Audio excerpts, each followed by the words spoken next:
जय गुरुदेव जय जगन्नाथ ज्ञान विज्ञान और प्रज्ञान अभिनव रूप रोमंथन को आपण समस्त को स्वागत करुछि मु गुड्डी। दर्शक बंधु गत अध्याय आपण माने जानिबा को पाउथले जदि आपणकर श्वास समस्या अछि बा अस्थमा अछि ताले आपण कोन निराकरण करिवे। निराकरण पुणी गुरुजी बुझौथिले आपण को उच्चय प्राणायाम रो कथा आपण सोई रही कि किपरि करिवार आवश्यकता रहिछि काहेकि करिवे तार प्रक्रिया कोन आज जानिबा किछि नुवा कथा। सत्प्रे प्रथम स्वागत करिबा आपण समस्तंकर प्रिय रेकी मिशन प्रतिष्ठाता तथा विज्ञानी गुरु गुरुदेव श्री संत महोदय को। गुरुजी आपण कार्यक्रम को स्वागत। जय गुरुदेव। जय गुरुदेव। गत अध्याय गुरुजी आपण हमको बुझौथिले सोईकी रहिबा समय रे केमिति उच्चय प्राणायाम करिवे ता पूर्व हमको बुझैथिले जे ठिया है कि किपरि करिवार आवश्यकता रहिछि। आज कथा केउ आरंभ करिवे जहाँ हमें बर्तमान प्रतिकार रो कथा चर्चा करूचे बा योग विषय कथा चर्चा करूचे बा योग को माध्यम करी केमिति हमें श्वास रोग रु निजको सुरक्षा प्रदान करि पारिबा। तो जो माने कार्यक्रम देखुचंती सेगुडी को लेखि रखिया मध्य निहाती दरकार जे को आसन परे को आसन करिवार आवश्यकता अछि एवं आसन गुडी को केमिति करिवार आवश्यकता अछि। प्रत्येक पदक्षेप बा प्रत्येक प्राणायाम प्रत्येक आसन कथा जिते आम चर्चा करूँ कौन विशेष रोग पाई से आम कौन करूँ जी को आसन पर को आसन आवश्यकता अच्छी को प्राणायाम पर को प्राणायाम आवश्यकता अच्छी से प्रति ध्यान दबा उचित। तो नुहे जे आम जदि 10टी प्राणायाम कथा चर्चा कले एवं ताको आग पछ बहुत जन अच्छे मत 10टी जाक करार अच्छी तेणु आग पछ करदेवी जहाँ भूल प्रक्रिया सठिक प्रक्रिया जो प्रक्रिया रे आमे चर्चा करूचे से प्रक्रिया रे ही प्राणायाम बा योगासन करिबा उचित। एवं एठी आमे श्वास रोगर कथा कहूचे श्वास रोग पई आसन रो जेतिकी आवश्यकता अछि ताठू 100 गुण अधिक आवश्यकता अछि प्राणायाम रो। काहे कि ना श्वास को नेई बा श्वास बा जिते श्वास क्रिया रे कोनसी बाधा सृष्टि हुए से आम कहू जे श्वास रोग होइछि बोली जो रोग श्वास सहित जड़ित। तो जदि आम श्वास को सठिक कर नबा बा आमर श्वास प्रक्रिया जदि सठिक हो जाए ताले श्वास रोग आम निजको मुक्ति करि पारिबा। तेणु जेहेतु रोग श्वास सहित जड़ित एवं श्वास प्राणायाम पर्यायभुक्त तेणु प्राणायाम कथा आम मात्राधिक चर्चा करवा दरकार। किंतु ये कौन करा जाइछि जे मुनि ऋषि माने जिते विभिन्न रोग को नहीं चर्चा कले से गोटे फ्यूजन कले कौन बा किछि आसन एवं प्राणायाम को मिसई मध्य गोटे नूतन प्राणायाम सृष्टि कले जो प्राणायाम करने द्वारा शरीर भितर केवल जे प्राणवायु संचारित हवा पाई उपयुक्त परिस्थिति सृष्टि हब ता नुहे शरीर भितर थिबा मांसपेशी गुड़िक मध्य सबल हब। जमी आम श्वासक्रिया कथा कहूचे आम जाचे जे फुसफुस बा लंग्स रिलेट करुच्ची आमर श्वासक्रिया प्रति फुसफुस संपर्क अच्छी श्वास सहित एवं फुसफुस को संचालित करने केवल जे अंतर्निहित शक्तिर आवश्यकता अच्छी ता नुहे बाहर शरीर बाहर थिबा आवरण मध्य सेतिकी दायित्व अच्छी फुसफुस को सक्रिय करने। जदि छाती पाखे आमर मांसपेशी गुड़िक दुर्बल हो जाती ताहले मध्य फुसफुस कार्यक्षमतार आम दोष त्रुटि देखा।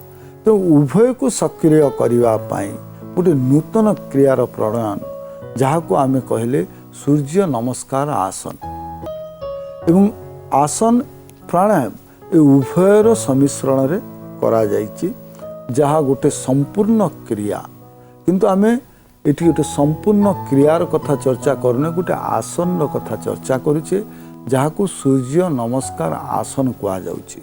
अनेक समय रे अनेक व्यक्ति को अभ्यास कले मध्य बहुत समय कहते आम सूर्य नमस्कार प्राणायाम अभ्यास करुचे जहाँ सठिक नुहे।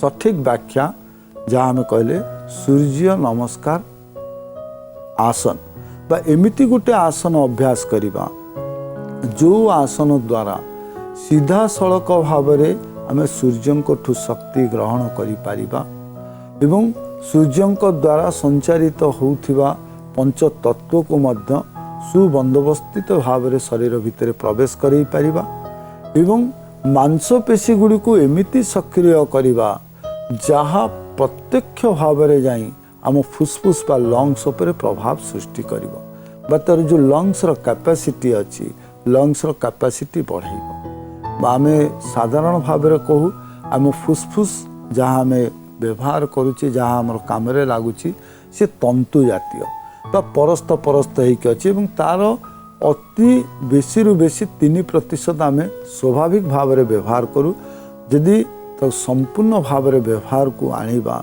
ता आम भितर ऊर्जा वृद्धि पाइब आम भितर थिबा श्वास ग्रहण करिवार शक्ति वृद्धि पाइब एवं श्वास क्रिया रे कौनसी अवरोध देखादेब नाही। तो से जो फुसफुस को सक्रिय करिवा पाई आमको ए आसन निहाती करिवा आवश्यक। तो केवल जे श्वास रोगी पाई नुहे जो मानन को थंडा रोचे क्रोनिक कोल्ड जो मानन को काश होउची जो माने थंडा भली सीओपीडी रोग रे आक्रांतित जो मानकर कोल्ड एलर्जिक रोची बा थंडा को संपर्कित करी जेकोसी रोग सृष्टि होउची बा जेकोसी रोग श्वासक्रिया रे बाधा सृष्टि करुची सेथिपाई ए आसन करिवार आवश्यकता अछि। ए आसन मध्य किछि नियम अछि जाको आमे चर्चा करिबा। तेबे सूर्य नमस्कार आसन विषय रे कहउतिले तार नियम किछि अछि कोन से नियम जहाँ हमें गोटे आसन एवं प्राणायाम कले तार नियम अच्छी बा तार प्रक्रिया अच्छी एवं प्रक्रिया को हमको मानवा को पड़ो। वो द्वितीय कथा जहाँ हमें कहले जे सीक्वेंस वाइज हमको करवा दरकार बा जो पर्यायर आम चर्चा करुचे से पर्यायर करवा उचित कहीं ना जितेबाला आम प्रथमे उज्जयी प्राणायाम कले उज्जयी प्राणायाम करने समय आम श्वास नली उपर प्रभाव पकेले बा श्वास नली को शोधन कले जितेबाला आम पुणी सूर्य नमस्कार आसन करवा ता तौक आउटे गले लंग्स उपर प्रेशर पकेले कहा परे को अंग को शोधन करवा उचित बा कहा पूर्वर को अंग सक्रिय हेले आमर स्वाभाविकता आसीबो श्वास क्रिया रे ताकू परिलक्षित करी पर्यायभुक्त करा जाइछि प्राणायाम को बा विभिन्न आसन को तेणु कहा परे कहा को सक्रिय करवा दरकार आमे श्वास नली उपर प्रभाव पकेले उज्जयी ब्रीदिंग कले आमर जो श्वासर जीवा आसबार रास्ता ताकू परिष्कार कले एवं श्वास जोठी पहुँचुची बा जो फुसफुस रे रहइबो बर्तमान ताकू आमे शोधन करवा दरकार बा ताकू सक्रिय करवा दरकार ताकू सक्रिय करिया पाई आमको अभ्यास करने को पड़ो जे जहाँ आम कहले सूर्य नमस्कार आसन सूर्य नमस्कार आसन करने पाई आमको छिड़ा है कि अभ्यास करने को पड़े और छिड़ा हवा केमती ना उभय पाद भितर 2 फुट दूरत्व रक्षा करवा सीधा छिड़ा हवा शरीर कुआड़ को ढलिवा अनुचित आम सीधा छिड़ा हवा एवं 2 पाद मध्य 2 फुट दूरत्व रक्षा करवा ता परस्तर होची 2 हाथ पछपटू आमे आगू को नबा एवं जितेबाला हाथ पछपट दे कांध सीधा बा कान सीधा को आसीबो से समय आमे कौन करवा जे श्वास ग्रहण करवा उचित बा प्रश्वास नहीं आमे श्वास ग्रहण करी हाथ उठेबा उठी कि ना आम कान सीधा बा समांतरल करी ऊपर को उठेबा एवं से उठेबा समय रे हमको आस्ते आस्ते नईबा भी दरकार नहले सीधा हाथ उठिबो नाही स्लाइड बेंड हम तापर कौन करवा ना आमको तलू को जीवा को पड़ो बा पाद को छुईबा को पड़ो तो हाथ आम तलू को नबा पाद पाख को नबा जितेबाला शरीर निम्नगामी हम बा जितेबाला मुंड आम झुंकेबा तलू को सेतेबाला कौन करिया पड़ो ना निश्वास छाड़िबा को पड़ो बा श्वास छाड़ीदबा पछकू पछुरु जितेबाला हाथ नहीं आम उठुचे सेतेबाला श्वास ग्रहण करवा और जितेबाला निम्नगामी होचे सेतेबाला श्वास छाड़िबा और से श्वास छाड़िबा अवस्था रे आम सब बेले चिंता करवा जे श्वास छाड़िबा अवस्था रे हमको अति कम रे 6 रु 8 सेकेंड से अवस्था रे रहिबा दरकार श्वास छाड़िबा अवस्था रे और पुनर्बार आम कौन करवा ने पूर्व स्थिति को जीवा जेमती आम हाथ नहीं थिले ठीक सेमती हाथ ऊपर को जीव किंतु एठी कौन हम ना श्वास क्रिया रे व्यतिक्रम करवा व्यतिक्रम कौन ना जितेबाला आम उठुचे बा शरीर को सीधा करवा सेतबेले आमे पुणी श्वास ग्रहण करी शरीर को सीधा करी रखिबा। से सीधा करवा समय पुणी आमको लक्ष्य रखा दरकार जो श्वास रखुचे अवरोध करी किछि समय रखिबा। शरीर भितर जिते अवरोध करुचे सेतबेले श्वास सठिक भाव में शरीर भितर काम करिबा। एवं एठी आकु नमस्कार आसन बोली कहीं कहगला जे जदिओ आमे प्राण उपरे एठी अधिका स्ट्रेस दौचे बा महत्व दौचे प्राण उपरे बा प्राणायाम करुचे, कारण जितेबाला हाथ पछरू नहीं ऊपर को हाथ आणुचे सेतबेले श्वास ग्रहण करुचे, जितेबाला तल को जाउचे श्वास छाड़ुचे, पुणी जितेबाला ऊपर को आसुचे श्वास ग्रहण करुचे। सबुठी आमे श्वासर कथा कहले ताको प्राणायाम न कही आसन कथा कहीं कहुच्छे। जदि आमे हाथ को संचालित न करी खाली जदि बेंड होकर आमे प्राणायाम करूँ ताले से केवल प्राण सहित जड़ित होता। कि जितेबाला आमे हाथ को बुलेले सेतबेले हाथ बुलुची कौन होची ना हाथ संलग्नित मांसपेशी गुड़िक व्यायाम अवस्था रे पहुँचुंट बा जो मांसपेशी गुड़िक आमर फुसफुस देकी अछंती से गुड़िक सक्रिय होचंती। तो से फुसफुस जितेबाला सक्रिय करिबा पाई मांसपेशी गुड़िक सक्रिय होचंती से आसनर कथा कह जाउची। तो नुहे आमे सीधा सड़क हाथ नहीं कि तल को जीवा, हाथ को पछपट दे बुलेइबा दरकार एवं हाथ सहित हाथ बुलेइबा सहित श्वासर कथा मध्य चिंता करिबा दरकार। जोथि आमे प्रथम चर्चा कले इट्स ए फ्यूजन, गोटे क्रिया सहित गोटे क्रिया को मिसा जाइछि बा योग प्राणायाम सहित योग आसन सम्मिश्रण। जहाँ आमे जितेबाला सूर्य नमस्कार करुचे, सूर्य नमस्कार गोटे भिन्न क्रिया जहाँ संपूर्ण क्रिया पद्धति जो विभिन्न प्रकार पोस्चर बा विभिन्न प्रकार अवस्था आमको अभ्यास करने को पड़े। किंतु सूर्य नमस्कार आसन जितेबाला कहले आमे गोटे स्थिति रे ही ताको अभ्यास करने को पड़े। किंतु ध्यान रखिबा दरकार जितेबाला आमे छिड़ा होचे गोड़ उभय उभय को लागिबा अनुचित। 2 फीट दूरत्व भितर रहिबो। दूरत्व भितर रखिबार महत्व जे काहेकि दूरता रखिबा जे आमर केवल जे श्वास क्रिया नाक बाट देकी ही संपादित होउची ता नुहे। आमे पंच प्राण कथा चर्चा करिचे। तो से पंच प्राण को सुपथगामी करिबा पाई शरीर मध्य दे प्रवेश करुथिया प्रत्येक गात्र गुड़िक आमर स्वच्छ रहिबा दरकार, स्वाभाविक रहिबा दरकार एवं पवन आतजात हवा पाई स्वच्छंदरे तार पथ परिष्कार रखिबा दरकार। जोथिपाई हमको शरीर रे जितेबाला छिड़ा होचे उभय पाद को उभय ठारू 2 फुट दूरत्व रक्षा करिया पाई कहा जाय। देखिबा चिठी जरिया के कोन जानबा को चाहिछथि। ए चिट्ठी एसची भुवनेश्वर चिट्ठी को लिखिछन्ति संभिका त्रिपाठी। से लिखिछन्ति गुरुजी प्रथमे जय गुरुदेव जय गुरुदेव। तापर से लिखिछन्ति जे मोर किछि प्रश्न अछि मु जानबा को चाहूची। ए व्यस्त बहुल जीवन रे आमे सबबळे वास्तुवादी दुनिया रे रहुछु, आमे किंतु शांति पाई पारुनु। तेबे शांति हमको किपरि मिली पारिबो किछि सरल उपाय कहंतु। जहाँ प्रश्न सहित उत्तर मध्य से निजे देइछन्ति तेणु उत्तर देवार आवश्यकता नाही बोली भाबुची। किंतु जेहेतु से सूक्ष्म भाव रे ताकू तर्जमा करि नाहंती तेणु उत्तर पाई पारि नाहंती बा उत्तर जानी पारु नाहंती। प्रथमे शांति कथा लिखिले एवं द्वितीय पदक्षेप रे लिखिले वस्तुवादी संसार भितर अछंती। जहाँ संसार रो नियम कहूची बा जहाँ संसार रो व्याख्या कहूची संसरयति इति संसार, जहाँ सरी सरी जाए से संसार। किंतु आमर प्रकृति कौन होची संग्रह प्रवृत्ति संग्रह प्रकृति होची। तो दुख कोठी आसुची ना सरी जाउथिबा दुनिया रे आमे जेतेबेले असरंती पदार्थ भावी ताको संग्रह करिया को बसु सेतेबेले दुख आसे। बा जेतेबेले आमे वस्तुवादी हो जाऊ आत्मवादी न हो सेतेबेले दुख आमको लागे। बा जेतेबेले आमर परिसीमा को आमे काया विस्तार करिया पाई जाई आमर ज्ञानमय शरीर को वृद्धि करि दऊ एवं अन्नमय शरीर कथा भूली जाऊ सेतेबेले दुख आसे।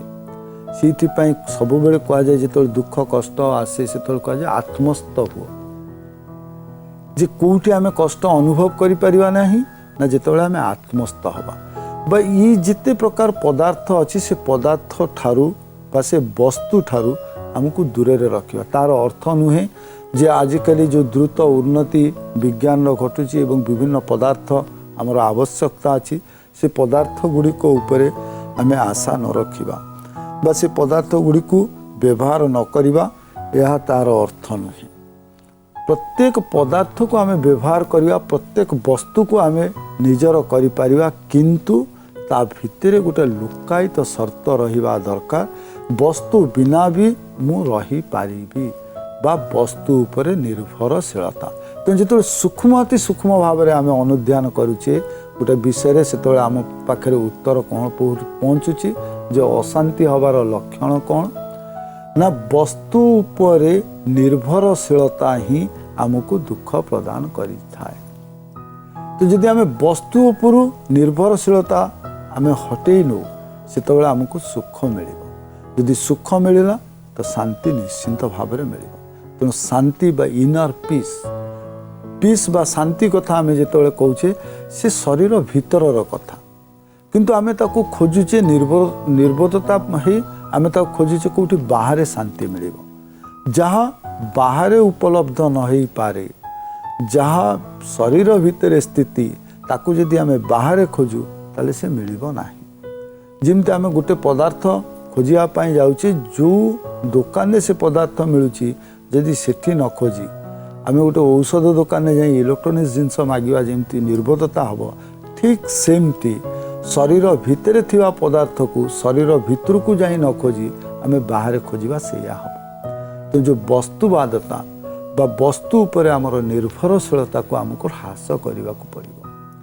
एवं तापाई ह्रास कौन ना बड़ सरल जे ताको जिते आम शुणा बा वर्णना करुचे बहुत जन कहे बड़ कष्ट कथा जोटा वस्तु उपर निर्भरशीलता केम छाड़दवा आम शास्त्र बड़ सहज भाव में ताको वर्णना करिछि एवं राज सुख ठारू आरंभ करी से समय सबुठु बड़ सुख होउछि उड़ीबार सुख पुष्पक विमान में उड़ी प्रभु रामचंद्र एमिति कौनसी सुख नाही जहाँ से भोग करना एवं एमिति कौनसी दुख नाही जहाँ से भोग करना किंतु कौनसी थिरे से विव्रत ही नांती बा व्यस्त ही नांती सबको स्वीकार करिसेंती ना सरल शिक्षा जे शारीरिक भाव में आम जिनसठू दूरेवा कौनसी आवश्यकता नाही शारीरिक स्तर में आम सबू पदार्थ व्यवहार करिपरिबा विज्ञान द्रुत उन्नति विज्ञान अवदान विज्ञान दान और आम जीवन को सरल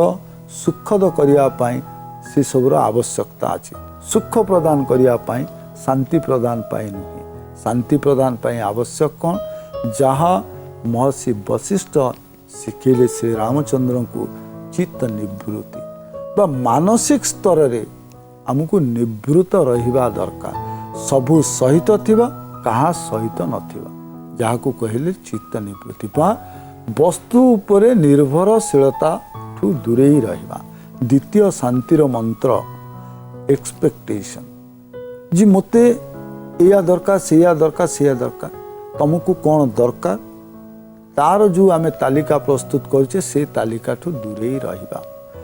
जो पदार्थ आमको प्रदान करा जाइछि ताकू केमती सठिक भाव में व्यवहार करि परिबा से आमर मूल मंत्र हवा दरकार। प्रथम कथा भगवत दत्त शरीर शरीर को केमती दायित्व नबा शरीर भितरे बा आत्मा रहिबा पई शरीर आवश्यकता अछि आत्मा परमात्मांकर अंश विशेष तो से आत्मा केमती सुरक्षित रहिबो से आत्मा केमती सुख एवं स्वच्छंदरे शरीर भितरे आहार विहार करिपारिबो से कथा चिंता करिबा दरकार।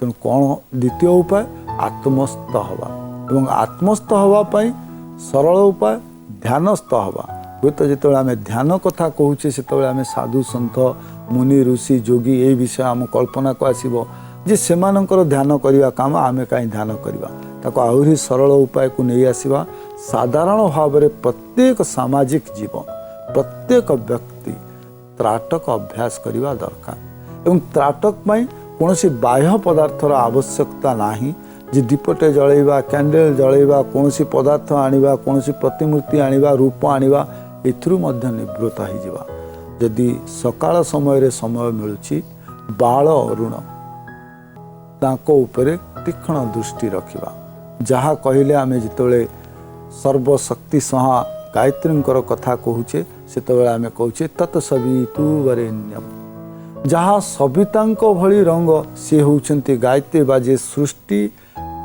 रो मूल से होउछंती माँ गायत्री। तो आमे जितबेले सृष्टिर आधार उपरे एकाग्रता करुचे आम भितरे एकाग्रता आसीबो शांति आसीबो सुख आसीबो। जदि सकाळ बेला समय न मिलुची परोक्ष भाव में पुणी आमे सूर्य उपरे एकाग्रता करिबा चंद्र को देखी आमे त्राटक करि परिबा बा नक्षत्र मान को देखी आमे त्राटक करि परिबा।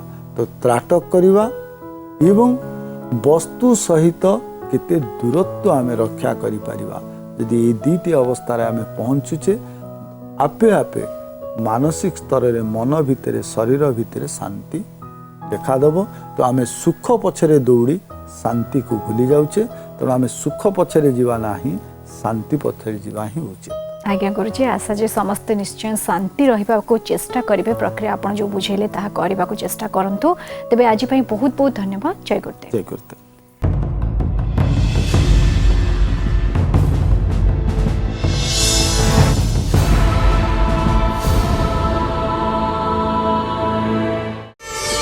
प्रार्थना आम आनंदर उत्स।